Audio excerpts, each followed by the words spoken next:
the rest of your life like most people can't. Today, we have the privilege of hearing from two remarkable entrepreneurs who have successfully navigated the challenges and triumphs of starting and growing their own businesses. With this, allow me to introduce you to a visionary entrepreneur in the Indian internet industry, Mr. Ajit Balakrishnan. Please give a huge round of applause for Mr. Ajit Balakrishnan. The founder and CEO of Reddit.com, he pioneered digital innovation in India. Sir has chaired a government committee on education and entrepreneurship for India's national education policy. His insights into the early days of the internet in India, captured in his book The Wave Rider, a chronicle of information age, provided invaluable lessons for individuals and businesses alike. Please put a huge round of applause for Mr. Ajit Balakrishnan.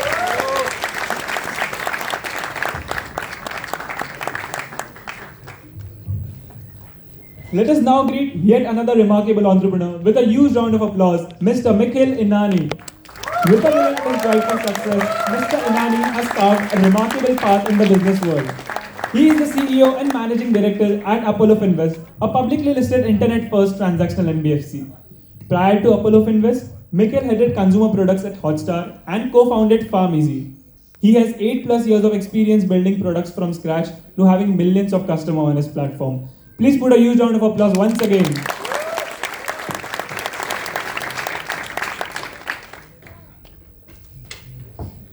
It is certainly amazing to have both of you here today. So, starting with the first question, we would just like to know how excited are both of you today to interact with all these aspiring entrepreneurs. Can you hear me, guys? Yeah. No, I'm very excited. I've told them my condition for coming here is I want to learn. I don't want to preach. So I will hope that you each will ask questions from which I'll go and make lots of notes and then use that when I make speeches elsewhere. Right? Okay? So that's the condition. I want to learn from you. I'll tell you a few of the things that I have learned, some of the mistakes I have made where you don't need to make the same mistakes, etc. Some of it I'll tell you, but otherwise I have come to learn. And it's a privilege to be here. Thank you so much for the warm applause and invite. I think we're in one of the best institutes in the world, right? Not only in India. So I think we should all aspire, especially the students here should really feel that the goal is that over the next 10 to 20 years, I'm pretty confident that we are sitting amongst the superpowers and people who are going to be at least in the top 10, top 20 most powerful individuals, not only in India, hopefully, but in the world, given the trajectory of India. So very, very excited. And I think all of you guys should be excited as well because, again, if I'm sitting in such company, so are you. So, yeah. That was really great. Let us take back. Put some lights so I can see some faces. I can't see any faces. For sure.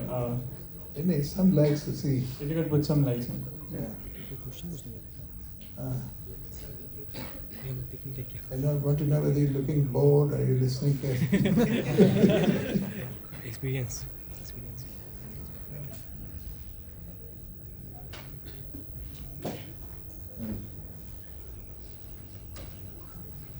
Okay, go ahead. Sure.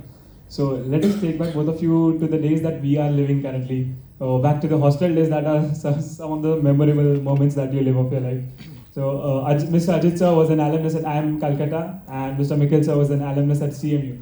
So if you could share some of your experiences from your hostel days that has helped you shape your entrepreneurial journey, it would be really, really great.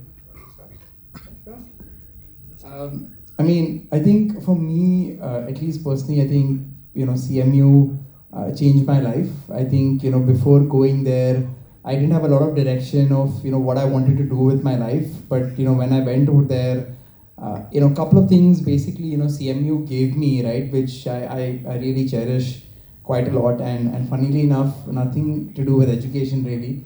I think number one thing it gave me was, a sense of discipline. So, it gave me the ability to work hard for a long period of time, at high intensity.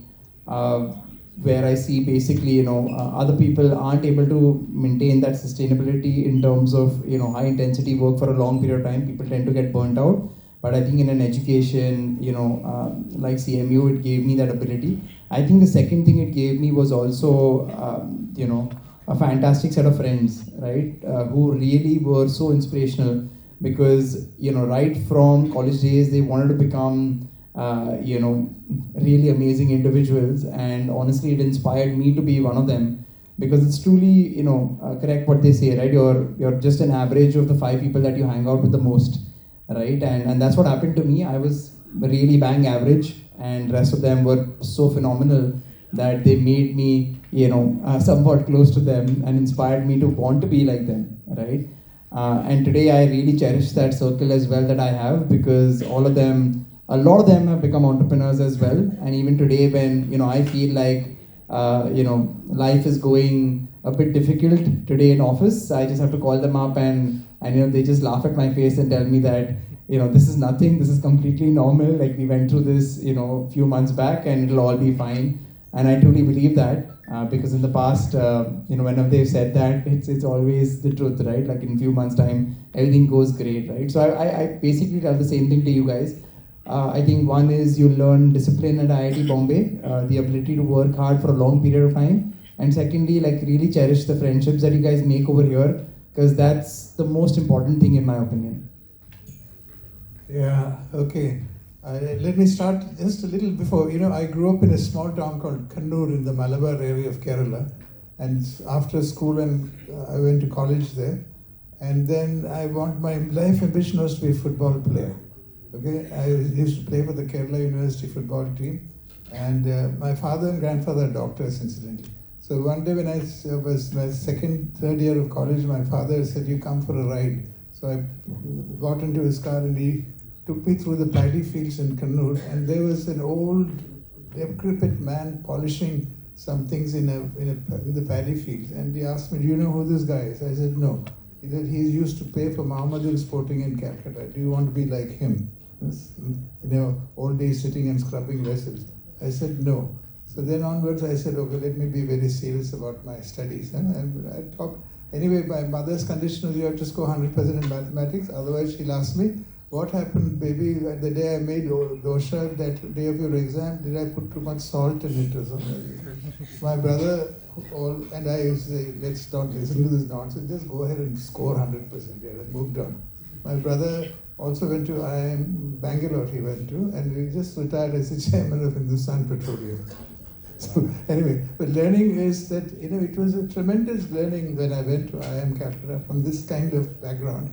And as I'm telling them, I met Sardarji for the first time when I went to IIM Calcutta. Because those you are talking of 1970, 69, 50 years ago. And that guy is still my best friend, even after all these years.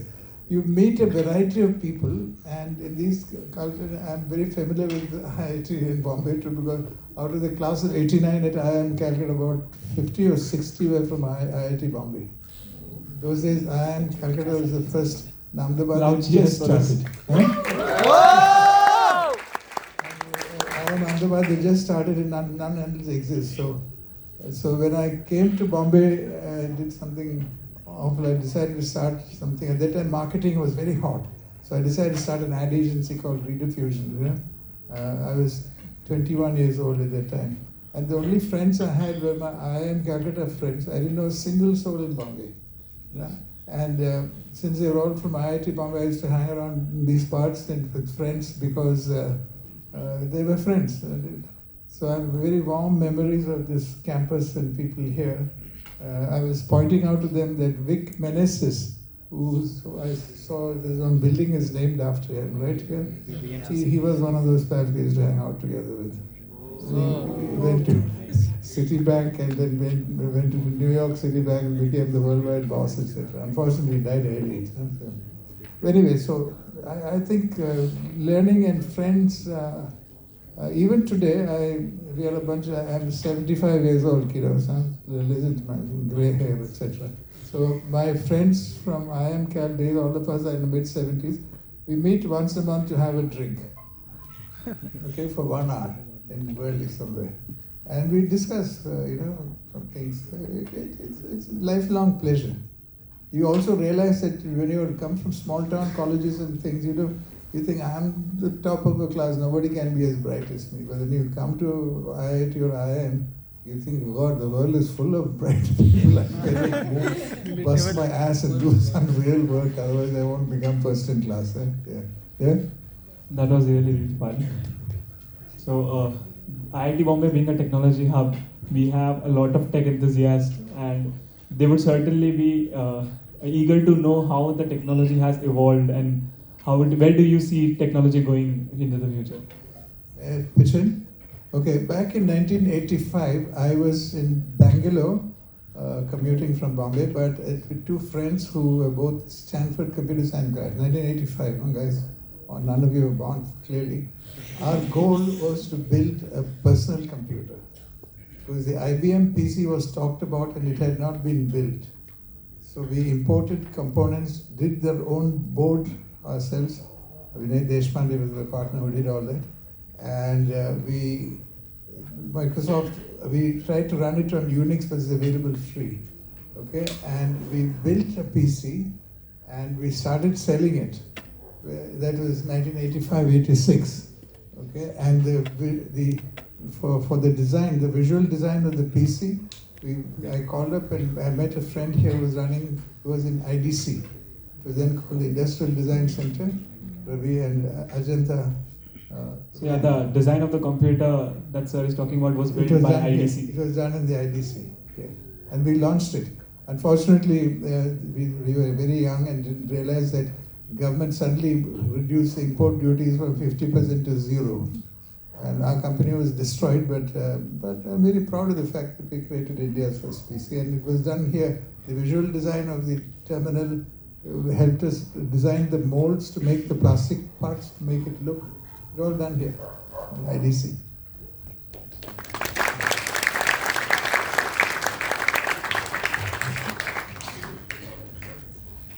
I mean, I think technology, and when I think about a place like India, right, I think, technology is very, very special and unique to a place like India, right? When you think about the world and when you think about especially, the US, right? I think in a lot of use cases, technology is the ultimate equalizer, right? And in a place like India, ultimately, what we are trying to do with technology is basically make stuff possible, right? Whereas when you think about technology in the US, a lot of it is built around convenience, right? So in my own career, every time I've tried to build something, I've tried to make stuff, more and more accessible, whether it was farm easy by, trying to make healthcare affordable, right, for pretty much all of India. Second was, of course, with Hotstar, we wanted to basically make entertainment, omnipresent really, right? You can watch a cricket match, whether you're on a train or a bus,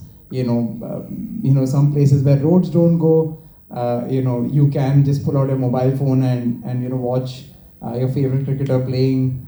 Or right now with the polo, right? The goal with the polo is financial inclusion, right? Where today 90% of India doesn't have access to financial services or any form of credit, and today thanks to things like Aadhaar, UPI, eKYC, right? Like, and of course Geo, right? Like a lot of these things have now become possible to be able to do. So I think, the way I think about, technology again is, to summarize, it is the great equalizer in a place like India. If used correctly, it can make things which, literally were, seemed like magic, 10 years ago or 15 years ago into reality, right? And especially I think the technology revolution, which has been going on inside a place like India, like for the last 15 odd years, has been, incredible to watch. Right, and I think a lot of you guys, I think, are going to be contributing to this over the next 20 years, and it's going to be very, very exciting times. Yeah, I wanted to suggest that since all of you are buried your head deeply into technology, start reading about a new way which is just started, called is the fact that it is called a social construction of technological objects.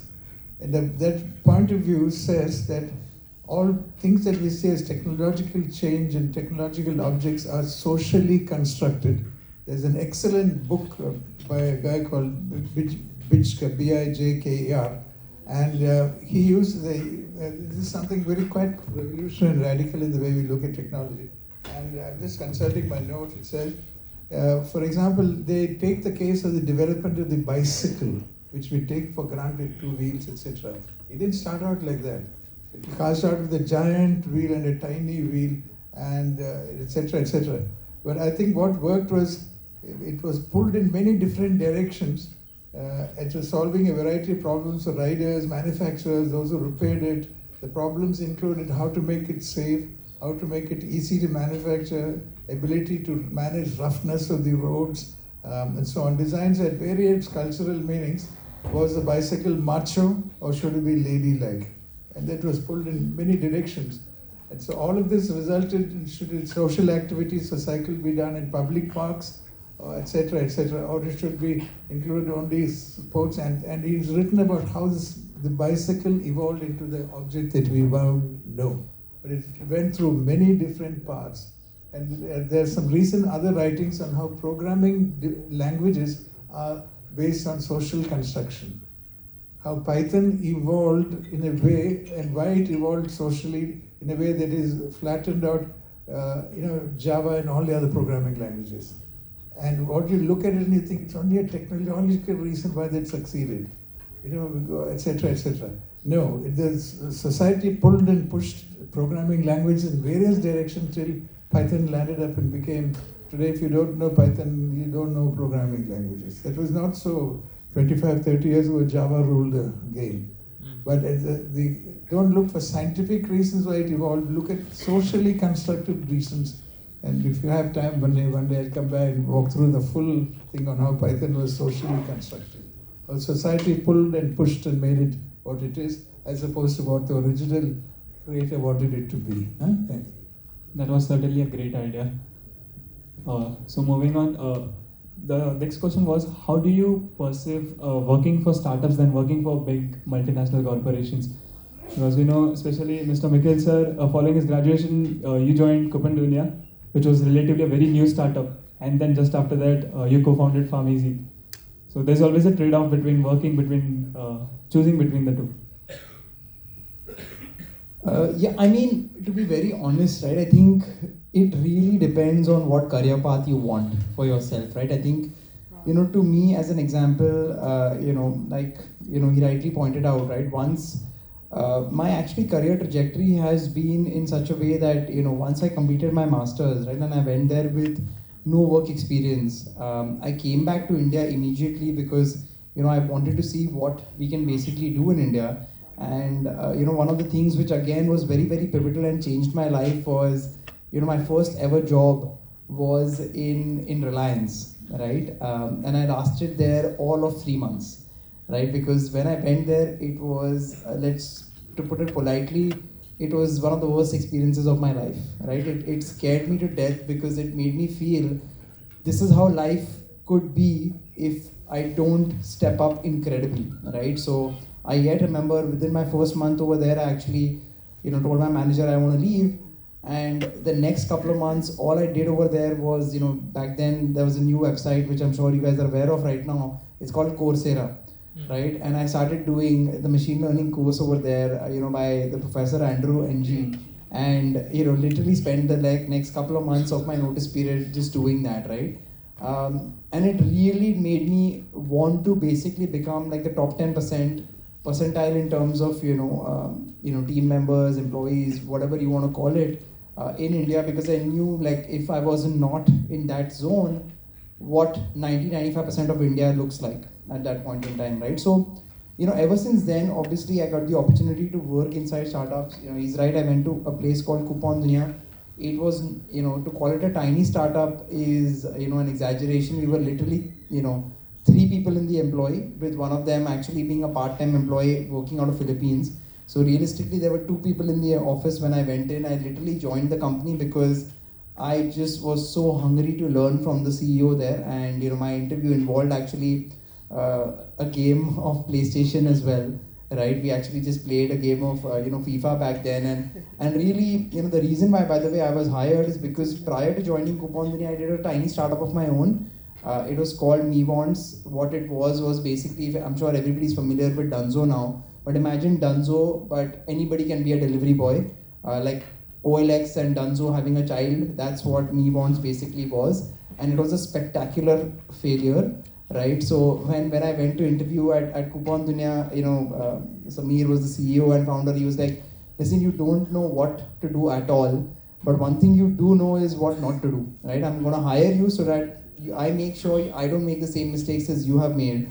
And I felt that was really weird to hire a person who basically has had such a spectacular failure, but he did that, and it held us in really good stead, because in the next couple of years, we went from being like 3 odd employees to I think 300 plus employees, being most importantly profitable as well, and the company basically got sold out and bought by Times Internet in an all cash deal. That was the first time in my life I got exposure to 2 things. One is what is the meaning of actually great culture, right? Because before then I just read about it in books, etc. But seeing the way Samir used to hire people, right, and have that team bonding, and the way people used to work over there as if like this was their company. That's how personally they used to take their work. That's how much pride they took in their work, right? And most importantly, the second big lesson it taught me was economics, as to how startups really work from a financial perspective, how valuable equity could be, when you think about successful outcomes, right? And ever since then, I've held these 2 very, very important lessons very close to me. And Farm Easy was really in many ways a continuation of Coupon Dunya, because when I went in there, I was employee number 4 at Coupon Dunya, but employee number 5, 6, and 7 joined us day 0 at Farm Easy, right? So it was like a rocket ship day 0, because we had tremendously good chemistry. We could read each other's minds. We were, it was yin and yang. Like when we worked together, it just felt like we were inside the same company, but just doing a different project, to be frank. And so we were going at warp speed as compared to any of our competitors. And obviously the second most important thing which I carried through, not only for myself, but for my team members as well, is making sure everybody had significant amount of equity on their name, because I knew working for startups is, in my opinion, at least if you want to make a startup successful, you have to work like 500% harder than in a corporate job, because the default state of most startups is death, right? You will mostly die, so you're working against death. So if you're working against death, you need to be working like 500% harder to make sure you actually become successful. And if you're working your butt off, you better make sure that if this ends up being successful, economically this all makes sense, because in the initial years at least, and when I say initial, I mean like literally 5-6 years, you will be spending most of your time with your team members and not with your friends or family. So that is a crazy amount of sacrifice. So you want to optimize, a lot about equity as well, so that all of this is worth it if you win in the end. And these were few key lessons which I basically learned, and I've carried it through, across pretty much my entire,